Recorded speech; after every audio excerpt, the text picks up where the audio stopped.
Welcome to the All's Authors Podcast. We're so glad you found us. We're the global community of authors writing about Alzheimer's and dementia from personal experience to light the way for others.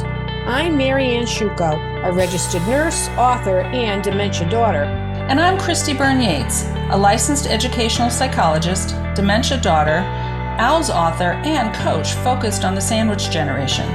Please join us for bi-weekly episodes with our authors as we talk about their dementia journeys, sharing intimate details and painfully obtained knowledge to help others currently on that path. We hope these stories offer you comfort and support as we strive to break the silence and stigma surrounding a dementia diagnosis. May one of our authors speak to your experience. This is the Whole Care Network.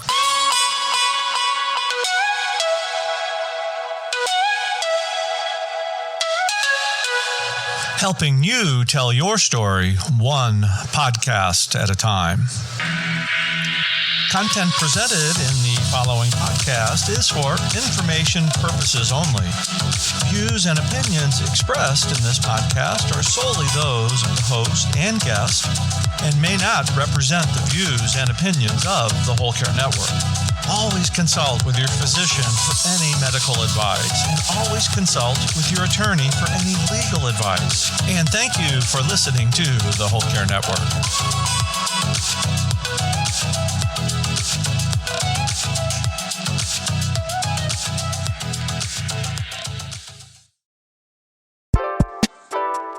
Hi, I'm Jean Lee from All's Authors. All the resources we offer at allsauthors.com, including this podcast, are brought to you free of charge. Our management team is a dedicated group of passionate volunteers who earn no financial compensation. But to continue our mission to provide valuable resources to dementia caregivers, we need the support of listeners like you.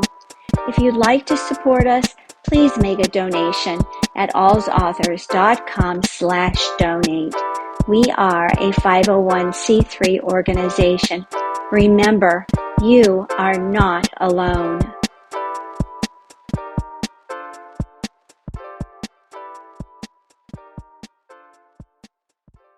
Hello and welcome to All's Authors Books and Chit Chat with Aging and Amazing. I'm Mary Shuko, a founder and manager of All's Authors, the global community of authors writing about Alzheimer's and dementia from personal experience to light the way for others. And I'm the author of Blue Hydrangeas, an Alzheimer's Love Story.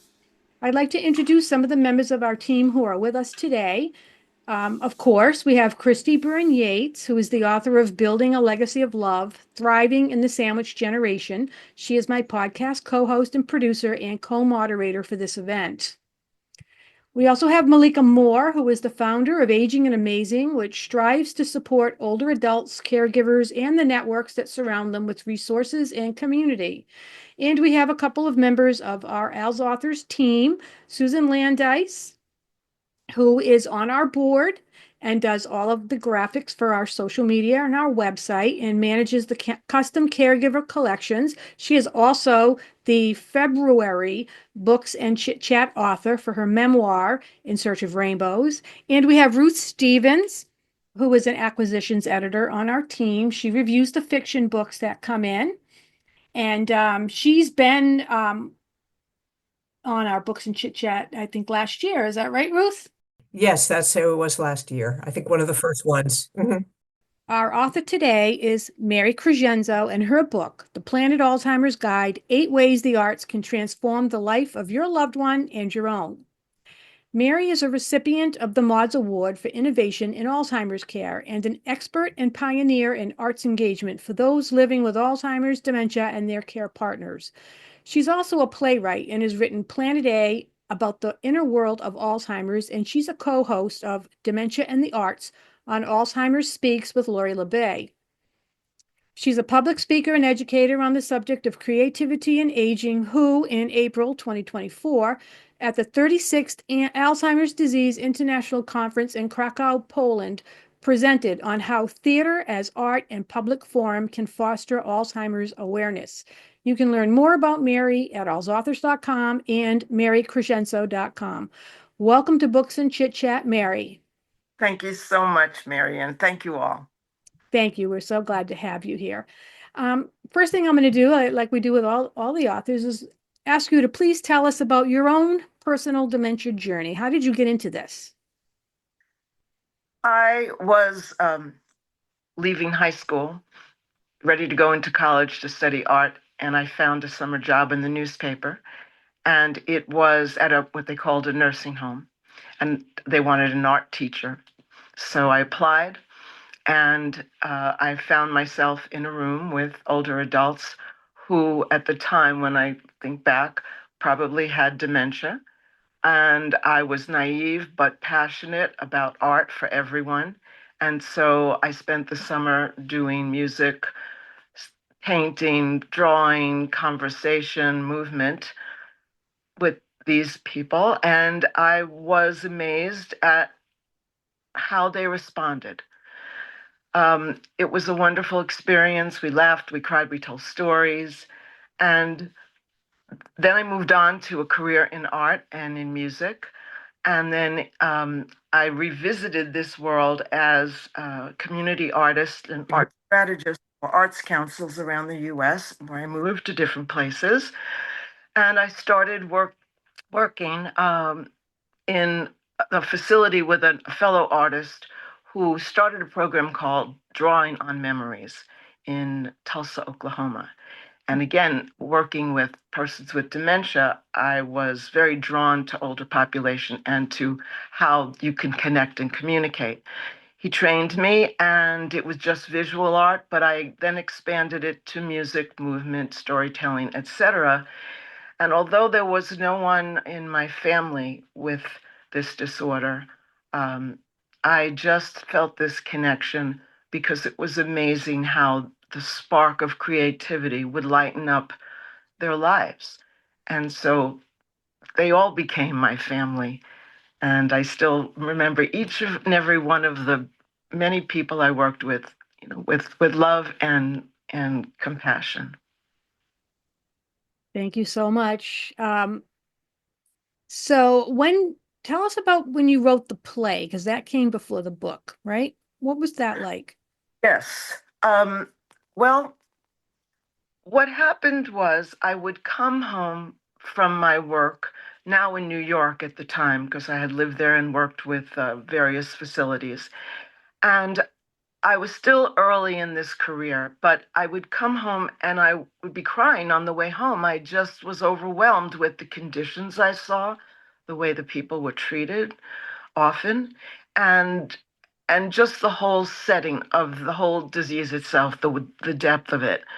So to process this, I would go home at night and write persona poems in the voices of the people that I worked with, from things I observed, from my imagination, from profound things that they would say in the middle of what sounded like to me just nonsense, to me anyway. And so this really helped me to be able to go to work the next day and to understand what this experience was. And a few years later, I decided to turn it into a play. And these persona poems became monologues. And it was a story of the inner world that I faced, not just of people speaking from staff or family, but also the main point of this was to speak from the inside out, what I thought these people would want to tell us about their lives and who they were. And so that's how the play came to be. It was at a festival in New York. And after that, I expanded it, and it still is I'm always looking for stages for it. And it's been performed in California, Colorado, Texas, and again, still looking for new places so I could share my experience with others and the awareness of dementia itself. That sounds really fascinating. And I know Ruth, who is also with us today, she produced a play, which then became her book. So you guys have that in common. That's Really interesting. But can you tell us a little bit about how the different art forms can increase engagement with people who are living with cognitive impairment? Can we just kind of go through how each one may have an impact so that people know that they can just, pick and choose amongst them, whatever they desire? Yes, absolutely. And I'm glad that you expanded it to the term cognitive impairment because I had previously worked with people with special needs, and these techniques work with anyone. I mean, anyone can do this. You don't have to be an artist, whether you're a caregiver or you're a person with dementia. This works because, in general, first, may I say, that art is an innate, natural human ability. And we all can do this.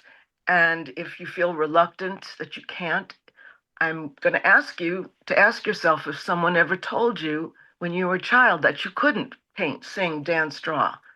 But you can because it's in us all. So, music. Music really sparks our brain in various places, and it does evoke memory. You can think about yourself when you hear a song. And so, in singing or playing music videos or just talking about a song by starting it off, people will find themselves joining you. And of course, I pick music from the eras of these people in terms of their age, but music really sparks voice and singing. There are people who don't speak who can sing. There are people who used to play instruments, but now they don't have the instrument with them. And if you give them their instrument, often they will play. So you can begin talking about who is singing and what is this song about, and just singing together. So that's music. And you can try all of these. Visual art itself, it's nonverbal, but by just offering a marker or a washable marker or washable watercolors, and just even if helping them begin by holding their hand and stroking, not painting for them, you'll be amazed at how the paper becomes full of color, shapes, whether you recognize them as people, persons, or things, or abstract. I've seen people sit for an hour and draw and paint and converse, start talking to each other at a table of 10. And so, again, now you can say, can you tell me about this? What would you like to call this? What's this in the corner? Open-ended questions. And again, the conversation begins. One of my earliest persons that I work with painted a face, red lipstick, blue eyes with legs, no body. And I said, who is this? She said, that's my mother. She always wore that red lipstick. So there's that form. When you have music, you can move to it. You can dance if you're not in the best, not in the best, but not in a certain physical condition where that's safe. You can sit in a chair. You can sing to the music as well. You can have scarves and hats and movement and holding hands. Again, you can talk about it. It's not passive. It's not watching music, watching dance. It's participating. Conversations arise. I like to call them creative conversations because sometimes I don't really understand what I'm being told, but I know the person is sharing with me and we're talking. Storytelling, that's another thing. You can just start with stories open a book of art books, an art book, look at pictures, open a family album. Say, what's happening here? Who's this? What is this person doing? And then stories of the past, real or imagined, start flowing. And again, you can talk about it. You can even find a museum that has Alzheimer's or dementia days where people have a special day and time who can go with dementia. You can do the same thing, talk about the art. Even poetry. Pick a poem from a period in the era of this person's life and recite it. They may throw in the last line for the next line. Even if they don't, they're listening. It's rhythm, it's sound, it's rhyme. Um, all these things, there are so many ways that you can feel comfortable if you open yourself without judgment and with fluid guidance to the person you're with and being with them in that moment, because that's all we really have is the moment. And all my clients with dementia taught me that, as well as many other things. Mm. It's really fascinating. And I like how it's simple. It's something that most people can do easily with things that they may already have in their home or are inexpensive and can be found in most stores, you know. Yes, like craft shop or Mhm. Target or any store where you could find art supplies. I would try to get water. I try to get washable supplies. You have your phone, you have a radio, you have other forms. It doesn't, and inexpensive paper. Um, we're going to have a tip, I believe, coming up eventually about tips on how you can do all this with Al's authors. Mhm. And the book gives you more details, do's and don'ts. But just look around you. It doesn't take a lot to just interact through this form of self expression that we all deserve and we all have the ability to do. Yes, and Mary alluded to a caregiver tip sheet that she created for us on how is it 7 ways for you to 7 use the ways. arts for engagement. So that will be coming out very soon, and it will be part of her podcast and included in the show notes. So people will be able to access it there when you'll get an email that'll tell you when this is available, and you can get it there, and you'll be able to share that with people too if you can think of others that might need to benefit from some of these tips, because so many times people they just don't know what to do with their loved one, and they kind of get the misconception that the loved one can't do anything, well, maybe they can't do a lot of the things that they used to do, but all of these are really easy strategies that you can try and see what you get. And it's also great to do with children if there are children in your life. Tell us about that, Mary. Okay. Intergenerational focus has always been important to me when it comes to art. And if you have children in your life, bring them to this session. Have them paint and sing and dance too. Kids have no inhibitions about this stuff until somebody tells them that they can't. But they still don't carry it for all the years that we may. So they are open to it. And if there's a nurturing environment, they will inspire their relative with dementia, and the person with dementia will inspire them. And they're not going to ask questions about anything, they're just going to make the art. So kids really bring excitement to this. Also, if I may say, for care partners, there's another form of art that you, as well as someone with early stages of dementia, can participate in for self care. And all of this is self care, by the way, is the idea of creative writing. You, as a care partner, probably need, like we all do, but especially under the routines that you are faced with and the challenges, a private time to just be on your own and get the feelings out and put them somewhere. You can put them on paper and write them. And also persons with early stages can also write their thoughts down. No one has to see these.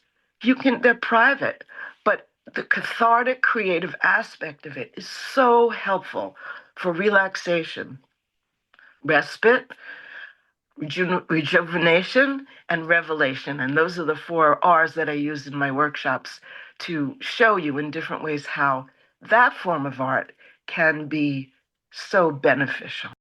Can you explain how your book helps caregivers, whether their person is at home or in memory care or long-term care? Good question. If you're at home and you are the only caregiver, then you can do these things in your own time when you want it scheduled. Of course, scheduling is important when it should be more towards the morning, not at sundowning, not when you're eating. Don't bring food to the table because it becomes like a reward, and that's not, and also could get in the way.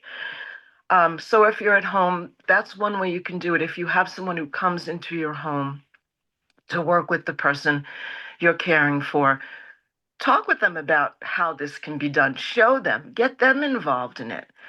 It'll make their time there also more enriched than just doing those routine things. If you are visiting your loved one in a care facility, then you can do this. You can just, it's your family, your person, go in the room, visit them, and then take out your supplies and figure out a way to do this. If you're going to sing, then, make sure it's not disturbing others. You can also ask for the enrichment person, what do they call them now? Activity directors and now lifestyle director. What are the types of things you do in the arts?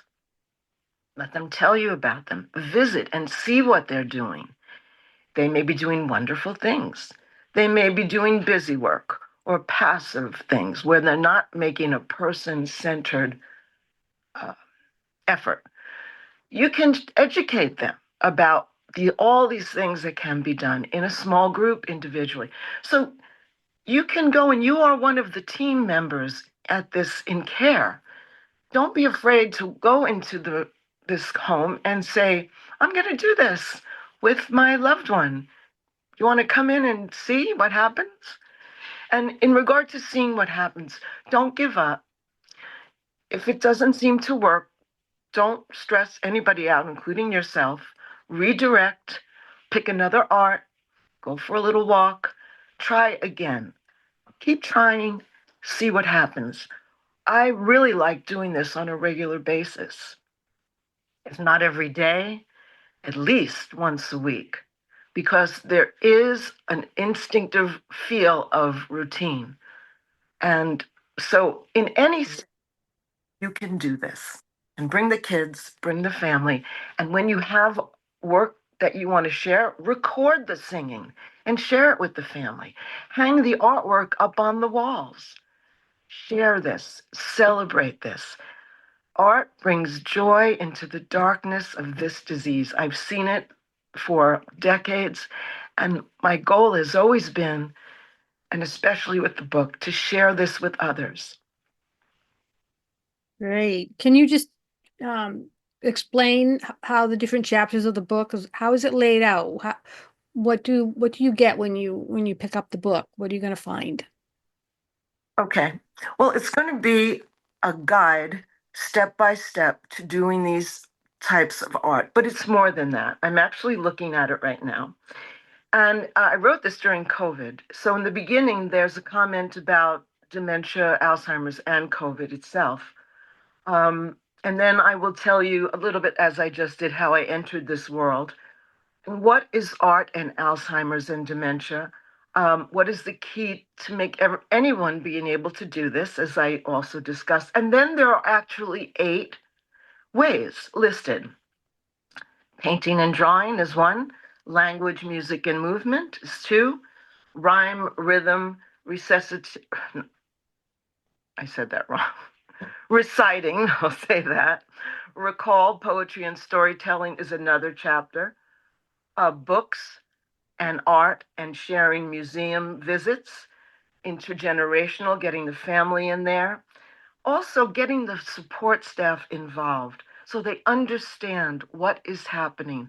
In New York, I actually at times had trained first the staff to actually do this experientially, so they knew how it works and also what to expect. Because I would have people walk in and say, "Are you a volunteer? What are you doing?" And they say, "Okay, walk away." But the more education everyone in the team has, the better. And then display and celebrate the art, and of course, caring for yourself through self-care, creative writing, or all of the arts.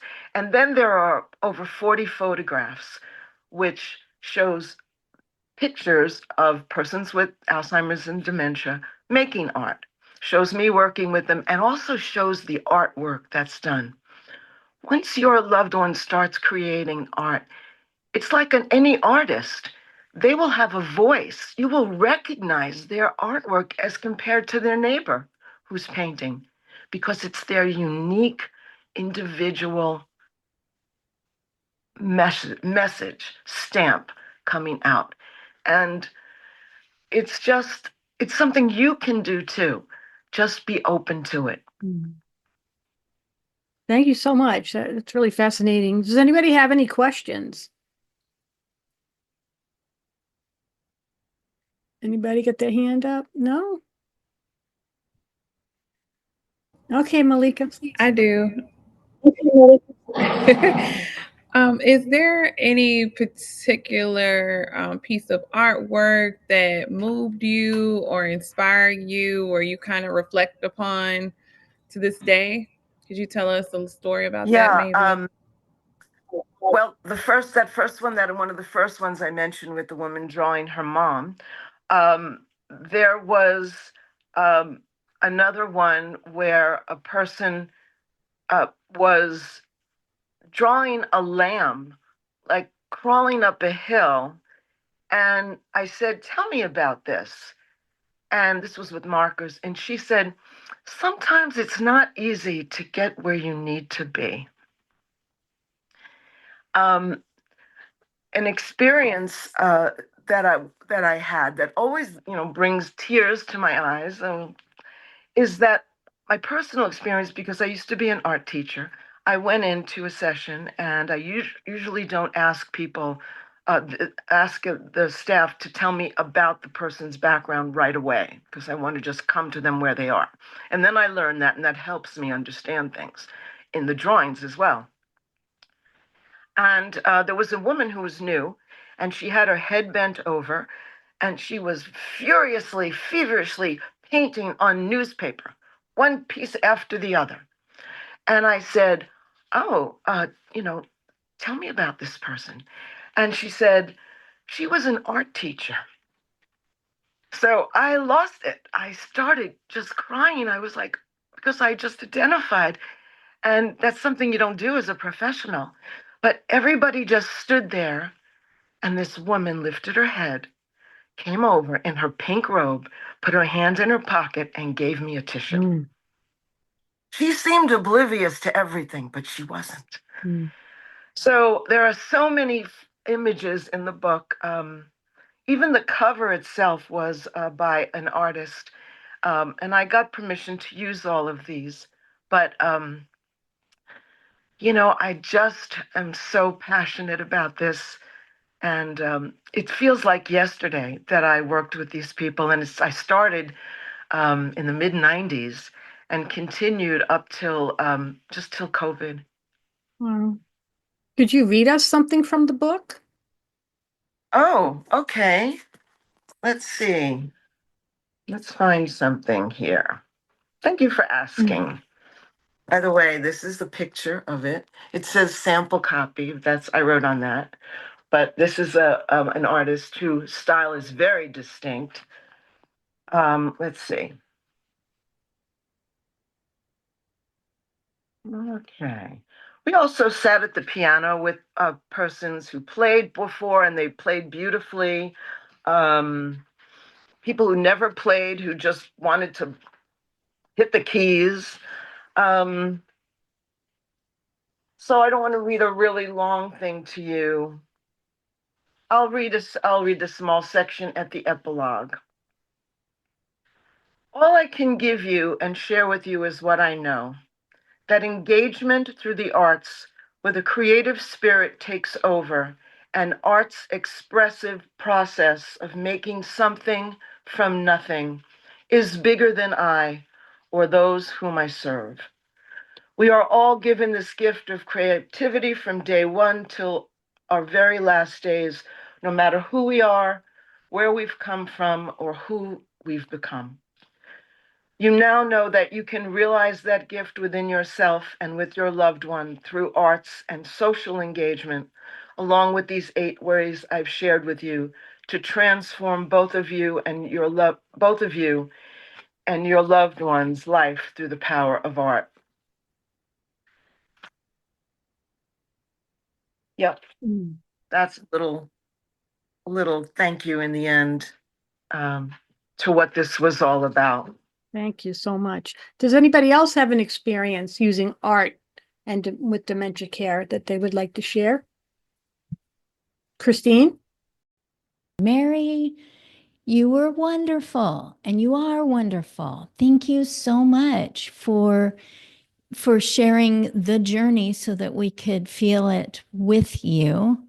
I'll send you a message sometime to just introduce you to a kindred spirit that I've met. I lived close by to her, used to, and she's also written a book. And I'm just stating the obvious.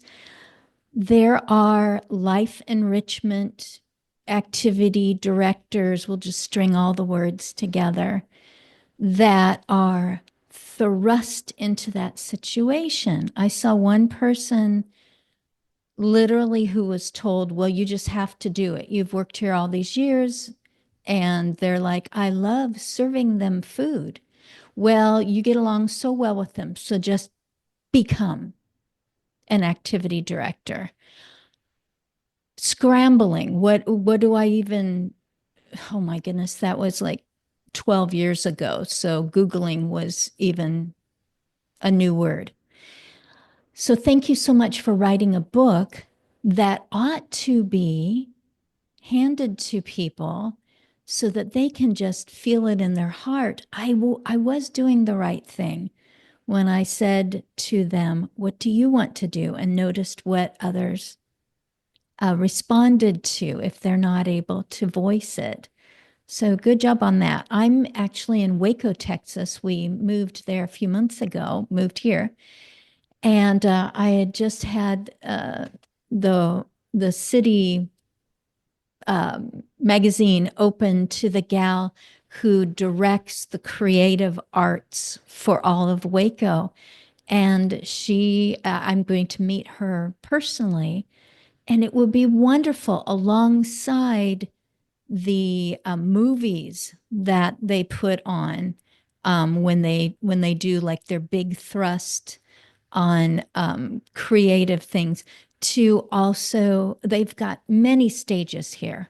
And I would just be thrilled if when we interact in the future, if I can introduce you to Fiona. So 2 people I've promised, one who's written a book, whose name is Patty Sharon, and Fiona, whose last name escapes me right now, that is in charge of that. So do you come with your play? Are you there, the creator as well? First of all, thank you for all of your kind words and for your interest in introducing me to these people who obviously have the concept of creative arts, as I can see you do. I go as often as I can. I try to be there for all of the performances because we do have a Q&A afterwards. And we like to bring in someone from one of the Alzheimer's dementia organizations to answer questions, because people want to speak after this. It's intense, but it's inspiring and empowering as a play.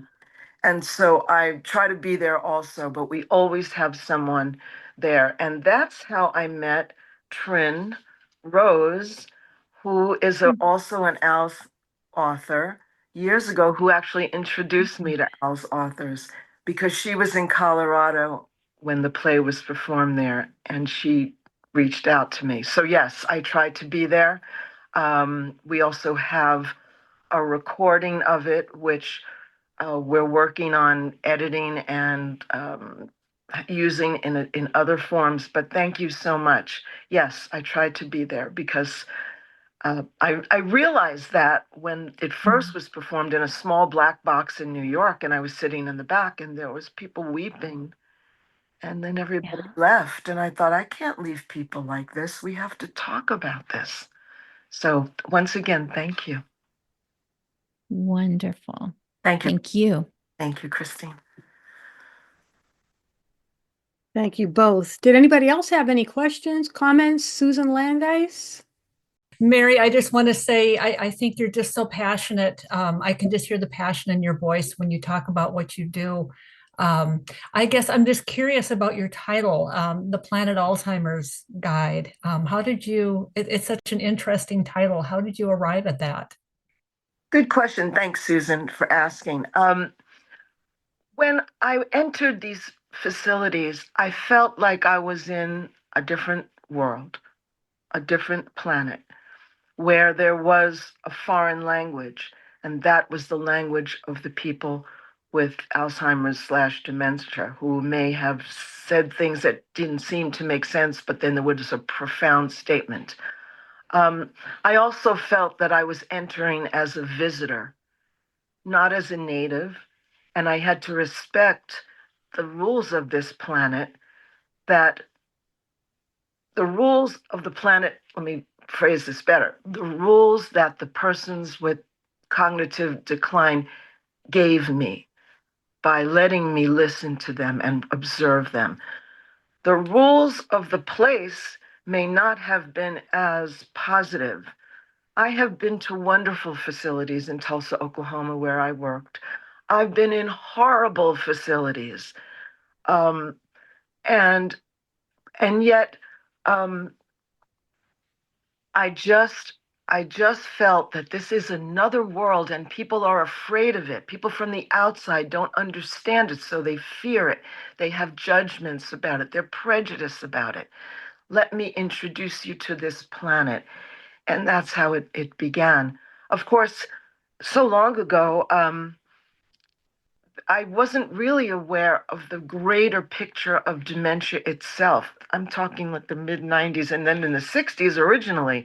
I might have changed the title, but I think it does still speak to all forms of cognitive decline.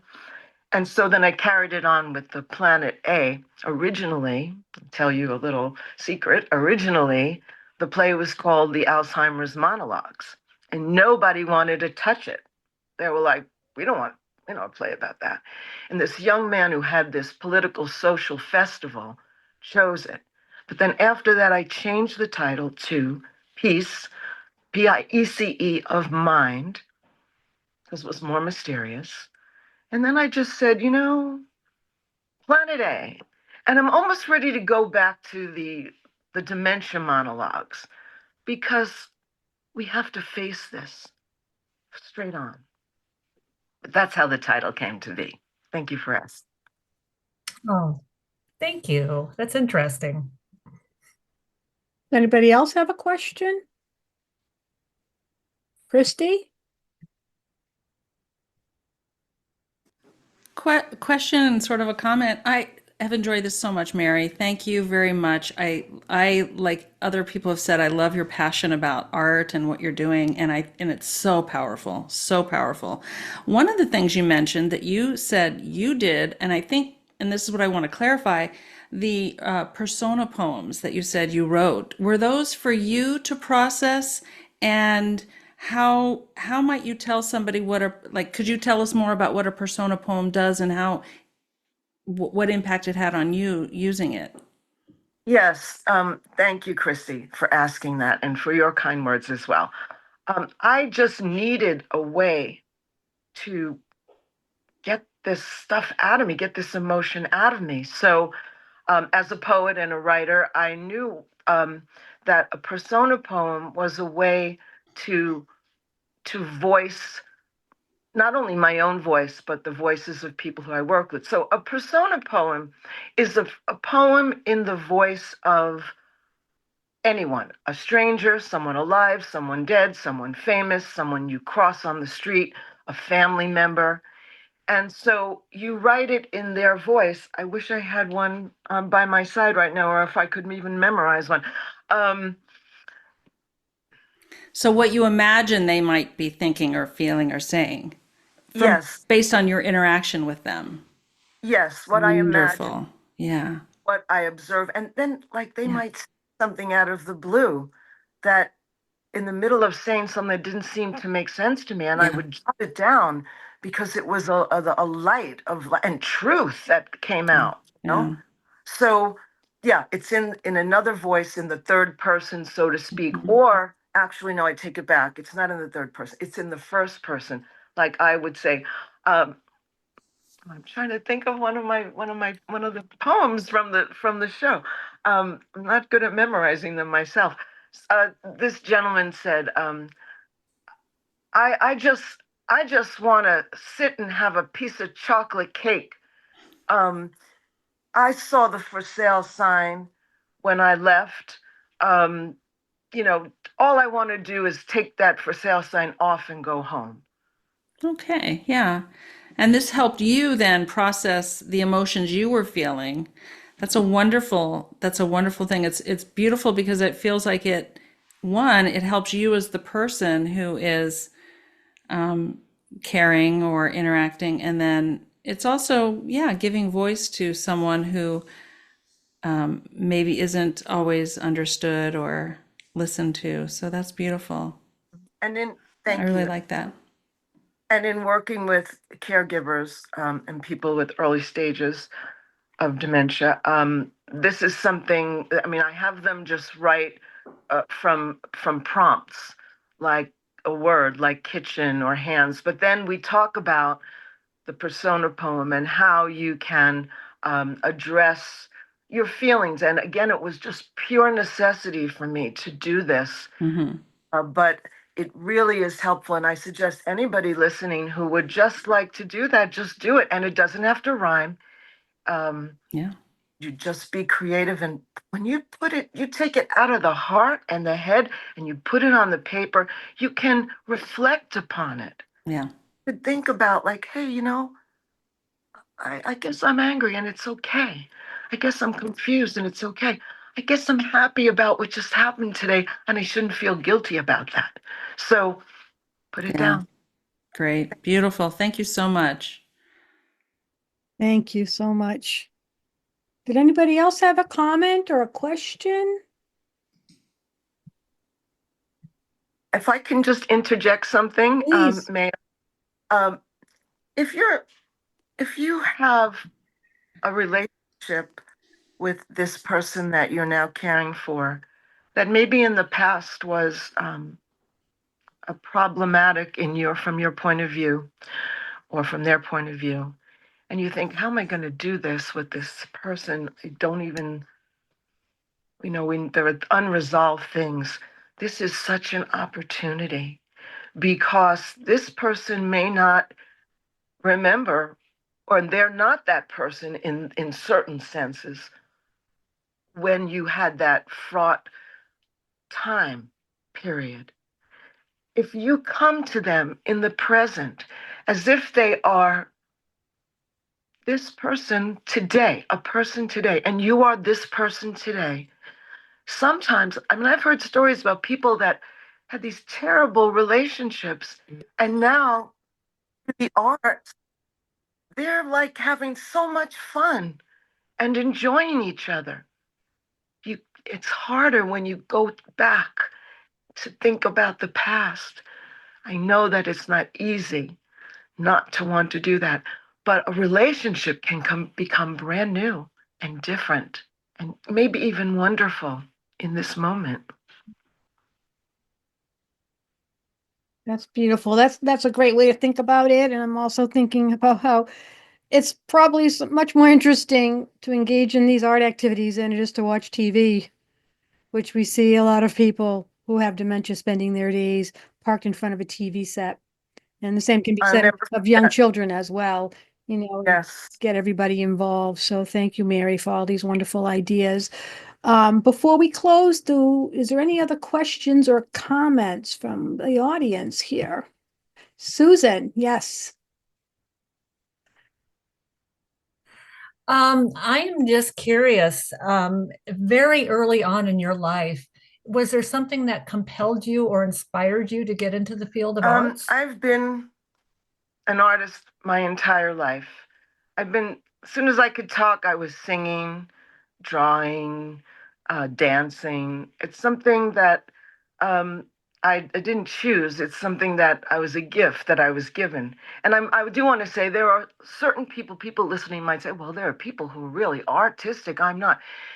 Yes, there are people born with a heightened level of artistic ability, but everyone has the ability to create.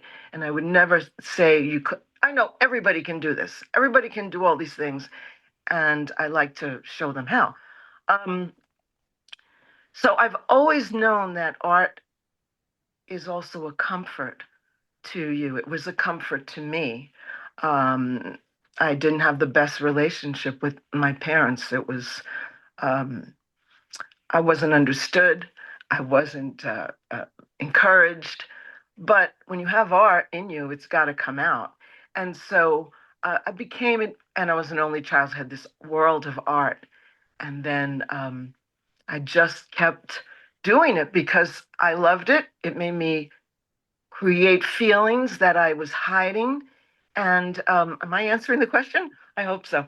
And also, Yes. I would just, when I made art, I saw people laugh and be happy. I'm like, you can make somebody feel good by sharing this. So I've always wanted to share it with others. And so that's why I got into the educational world. Um, Art's not, it's helpful for yourself, but how more wonderful it is when you share it with people. Think about when you go to a concert or a play, you're all in this communal sense. Um, so it's something I've done my whole life, something I feel so natural at, something I can't stop doing, something I will never stop doing. And I just want other people to know that this can really enrich them because it's in there waiting for you. It's that creative spirit waiting to soar. That's really beautiful. Thank you. I know just when I create my graphics and things like that, I have that same passion for creativity. And you're right, there is like an outlet to it. It helps you express yourself when words are not really there, but just the creative part. And I guess when you have dementia, that would be even more so when the words are not there to tell others how you feel. But when you can describe how you feel on paper or through art or music, it's more pronounced, I think, because it's something you feel rather than what you say. Absolutely. And I've seen caregivers watch their loved ones who have less inhibitions because of the dementia, who are in the moment, um, just just create. They're not worried about judgment. They're not worried about anything. They're just doing it in the moment. And that frees the caregiver to know that this can happen. So it's not when I introduce this to people, the people with dementia, they're ready to jump in. Um, it's everyone else who's like, oh, can they do this? Can I do this? I don't think they can do this. They never did this before. We're not talking about past. We're talking about present. See what happens. Love that.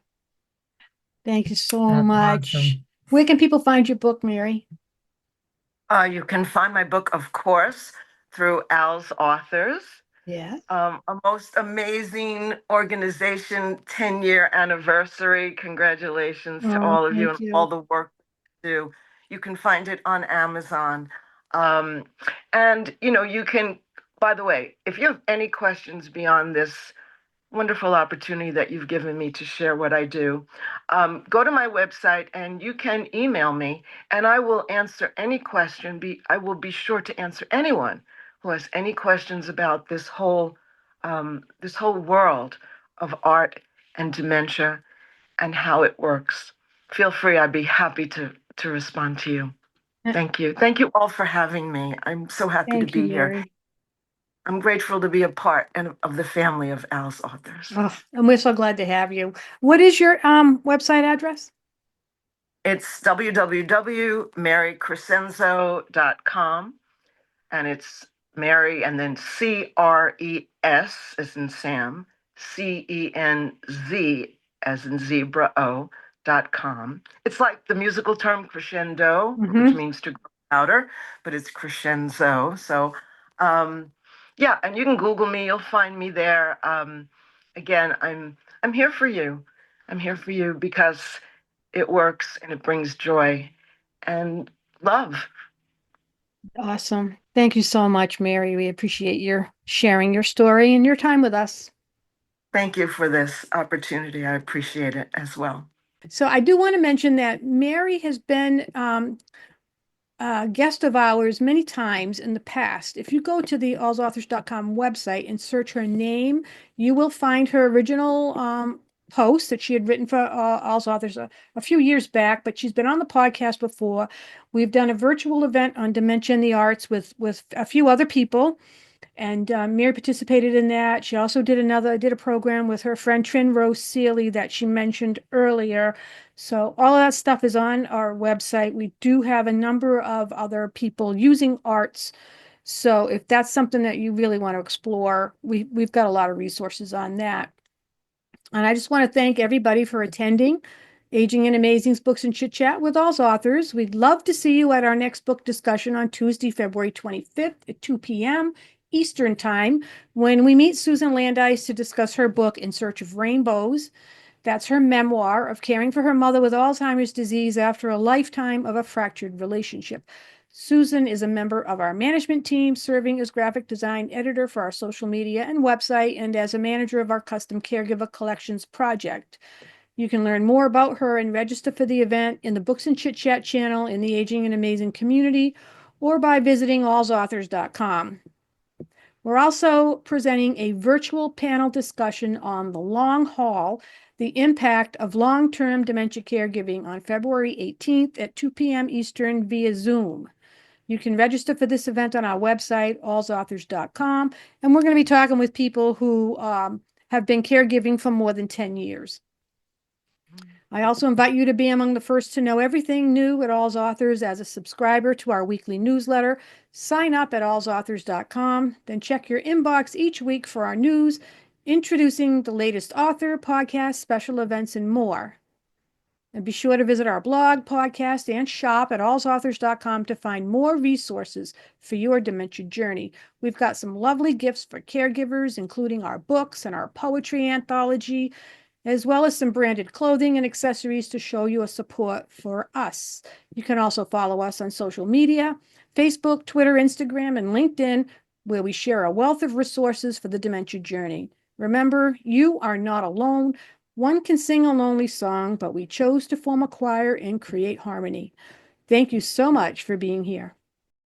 And now let's hear from C. Nathan Brown, also known as Chuck, about the Exposed Dementia Conference coming up March 28th. Hi, Chuck. Welcome to the All's Authors Untangling Alzheimer's and Dementia podcast. How are you today?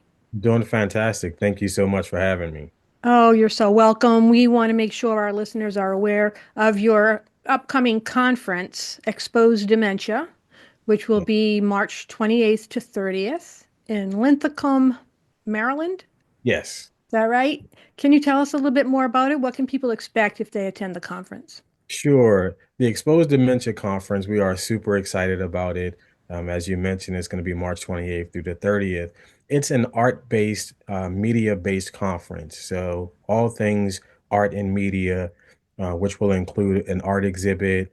It's going to include a comedy show. It's going to include a film festival. And then it's also going to include sessions that deal with all aspects of music therapy, dance therapy, art therapy, Lego therapy. We're going to talk about writing books. We're going to talk about so many things as used to be able to use as tools to impact the dementia community, those living with dementia, as well as caregivers. So we're super excited about bringing all of those things to the table in one place over the course of this time, just to really move the needle forward and making a difference. Oh, that sounds terrific. I'm a big advocate for using the arts in dementia care because I know people have gotten incredible results. And we talk about a lot about that on our podcast if people want to tune into different episodes. But who are some of the people that you have that are going to speaking or conducting workshops at the conference? Yes, we have Loretta Vini, who is well known as the Lego Lady. Yeah. Everyone calls her that. She's going to be doing a session and demonstration. We also have Kendra Ray, who is a music therapist. Natasha Goldstein, who is going to be there, is a dance therapist. Erica Curcio, who's an art therapist. We have just so many amazing people. Magda, um, I always mess her name up, so I just call her Magda, but Magda Kamarska. I'm hoping I'm saying it right. Please forgive me if it's wrong, Magda. She's going to be there as well. She's a dance artist and researcher, so she'll be doing moderating a panel. And then we have so many others. We're going to be doing sessions on research and sessions on dementia around the world. We have people Mm, coming in from London. We're going to have someone from South Africa, someone from the Caribbean, talking about how dementia is impacting their areas as well. mhm, So it's not limited to what we're going through here in the United States, but it's impacting the entire world. So we wanted to include that aspect as well. And then we have Sam Simon come in. He's going to be doing a portion of his one-man show, The Dementia Man. mhm, Um, we're going to be showing my documentary, Remember Me, Dementia in the African American Community. So mhm. it's a good cross section of experiences and people who are really coming to have an impact and really make a difference and let people know how important storytelling is in today's life. That sounds wonderful. It's just kind of like right up our alley at All's Authors. That's kind of a lot about what we do is story, the value of storytelling and caregiving. Yeah. Sharing our stories makes us stronger. And we And will be featuring authors as well. yeah. And then we'll be doing an author fireside chat. We haven't finalized that particular chat yet, but we will be doing that. That's our way of making sure authors are really incorporated and highlighted in sharing the importance of the work that we do as writers as well. So it's going to be just an amazing time. We really want people to come out and support, to learn, encourage other people, really connect with others who are doing the work, but then also letting people like the caregivers, especially new caregivers, know that hey, you can do this. You're not alone. There is support, and here we are. Mm, sounds terrific. And why are you doing this? What is your why? My why started with my family. My family has been impacted by dementia. I probably lost 6 or 7 family members from some form of dementia. Most of them we didn't know exactly what type. We just knew dementia. And then currently, I have 3 family members living with dementia. Mm, And so it hit my family hard, and that's how it pulled me in. Like most people who are active, it's been some personal journey, and then from there it expanded because I realized how badly it's hitting us as a country, hitting us as a community, and so I wanted to do more, and I wanted to pull from my background, my experiences in the arts, in media, in entertainment to be able to help, and so that's what we did. We formed Exposed Dementia Incorporated, the organization, to be able to really rally people together and then figure out different ways to present this information because especially in the African American community, it's still a taboo topic. And so I know in other communities it's talked about a little bit more, but there's still work to be done. And so we just want to be able to do our part. it sounds terrific. Where can people learn more about the conference and register? Yes, you can go to www.exposeddementia.org. That's our website, and there's a conference page on there where you'll get a chance to see some of the things that will be there. You can hit the registration button right on the website. You can also become a sponsor. The information is there as well.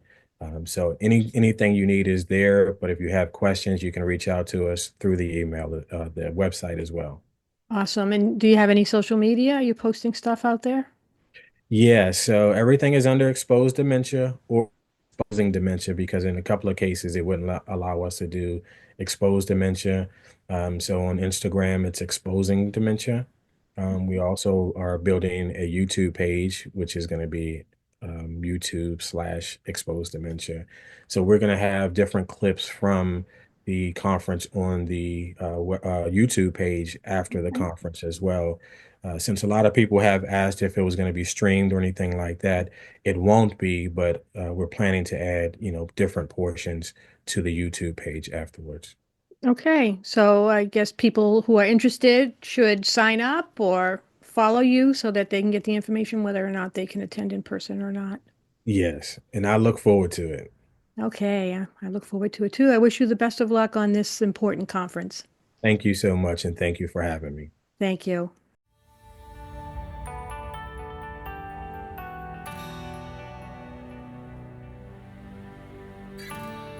Thank you for listening to Untangling Alzheimer's and Dementia, an All's Authors podcast. For more details on this episode, please see the show notes. If you enjoyed the podcast, please leave a review and subscribe to it on whichever platform you use to listen to your favorite podcasts. For more information on All's Authors, please visit allsauthors.com. While you're there, be sure to browse our online bookstore, where you will find hundreds of carefully vetted books on Alzheimer's and dementia. You can also find us on Twitter, Facebook, Instagram, and LinkedIn. Please email your thoughts on the podcast to allsauthors@gmail.com. We are a 501c3 charitable organization, totally reliant on donations to do what we do. If our authors' stories move you, please consider contributing to our cause. Remember, you are not alone. One can sing a lonely song, but we chose to form a choir and create harmony.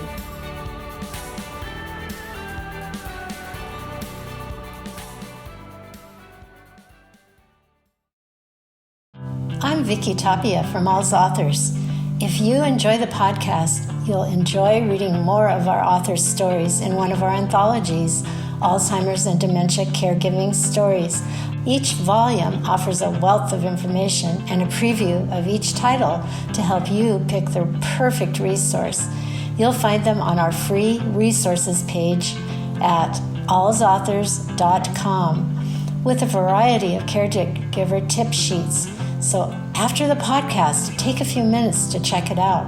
Remember, you are not alone.